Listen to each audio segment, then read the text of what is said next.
Dernier jour de Heather Stefanson à la tête du Parti progressiste conservateur. On le sait depuis samedi, l'ancienne première ministre du Manitoba rend son tablier de chef. Et pour évoquer cette sortie de Heather Stefanson, je suis avec Frédéric Boily, professeur de sciences politiques au campus Saint-Jean de l'Université de l'Alberta. Bonjour Monsieur Boily et meilleurs vœux. Oui, bonjour et meilleurs vœux à vous aussi. Alors, Heather Stefanson va quitter la tête du parti dès aujourd'hui, c'est désormais officiel. Que retenez-vous de cet ex-chef de l'opposition au Manitoba?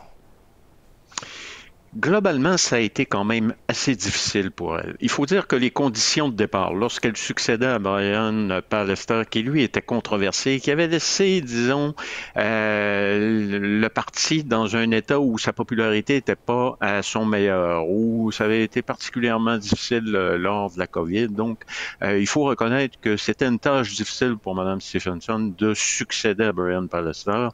Et la façon aussi dont la course à la direction s'était passée, dans des conditions qui n'avaient pas été optimales, où il y avait eu des critiques justement sur la façon dont les choses s'étaient passées de la part de d'autres candidats, chez les Glover notamment. Donc, ça avait fait en sorte que elle partait avec une prise contre elle et elle n'est pas véritablement parvenue à remonter la pente, si je puis dire.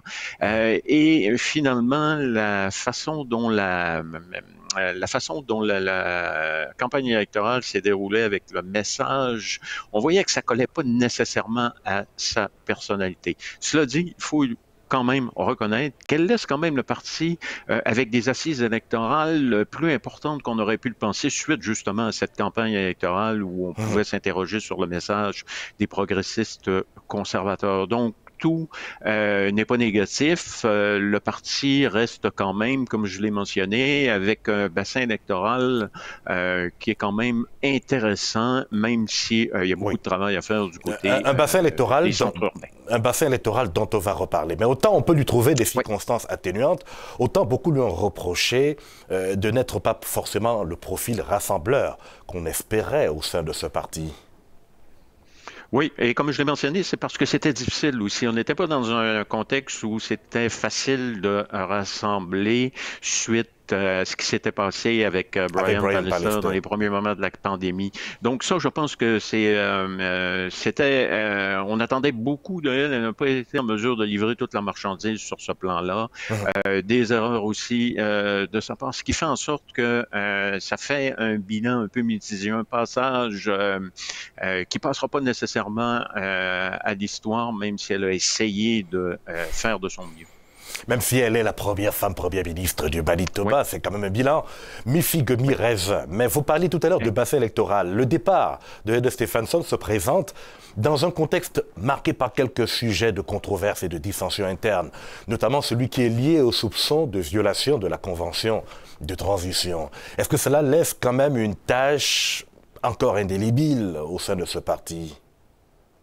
Oui, absolument, parce qu'habituellement, lorsqu'un parti subit la défaite électorale, comme c'est le cas des progressistes conservateurs, on devrait déjà se mettre en mode bilan et ne pas commencer à se lancer des flèches à l'intérieur même du parti, parce que si ce sont les néo-démocrates qui lancent la plainte, il n'en demeure pas moins qu'on voit qu'il y a des dissensions à l'intérieur du parti, à savoir exactement ce qui s'est passé. Donc, ça, c'est pas nécessairement de bon augure pour les premiers mois, en tout cas, du parti dans l'opposition. Cela dit, éventuellement, ça pourrait devenir quand même une occasion pour le parti pour se renouveler. Renouveler non seulement sur le plan idéologique, mais renouveler là, sa façon d'être dirigé par un éventuel autre dirigeant. Et donc, ça pourrait ouvrir la porte à quelqu'un aussi qui vient de l'extérieur, parce que si on a l'impression que le parti progressiste conservateur est trop divisé, ben, peut-être que là, ça serait adéquat d'aller voir peut-être du côté de l'extérieur. C'est là où ça peut avoir des conséquences, ce qui est en train de se passer présentement.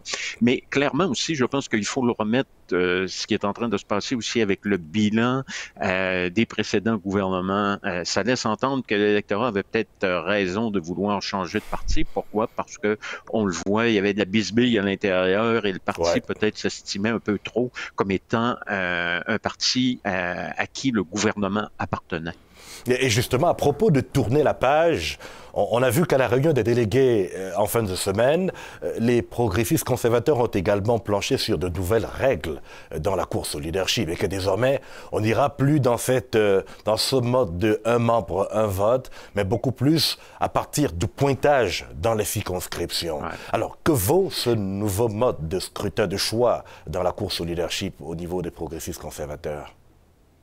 Je pense que c'est une bonne décision de la part des progressistes conservateurs. D'abord, considérant ce qui s'était passé, comme je l'ai mentionné, lors de la dernière course où il y avait eu des soupçons et des critiques contre la façon dont les choses s'étaient passées, je pense qu'on avait besoin de revoir les règles. Et surtout, ce nouveau mode de fonctionnement fait en sorte que le prochain ou la prochaine chef aura besoin d'avoir un appui beaucoup plus élargi sur l'ensemble du territoire. Parce que même si les progressistes conservateurs ont un bassin électoral intéressant, ça reste un bassin électoral, disons, plus en milieu rural, milieu régional, plutôt qu'un milieu urbain. Donc, ça obligera les candidats ou les candidates à faire campagne sur l'ensemble du territoire manitobain. Et ça, je pense que c'est peut-être une leçon qu'on tire également de la façon dont les conservateurs fédéraux fonctionnent aussi, même si des fois ça suscite des critiques parce qu'il y a des circonscriptions où il y a beaucoup moins de membres que dans d'autres, mais en même temps, ben, ça oblige à parler à tous les conservateurs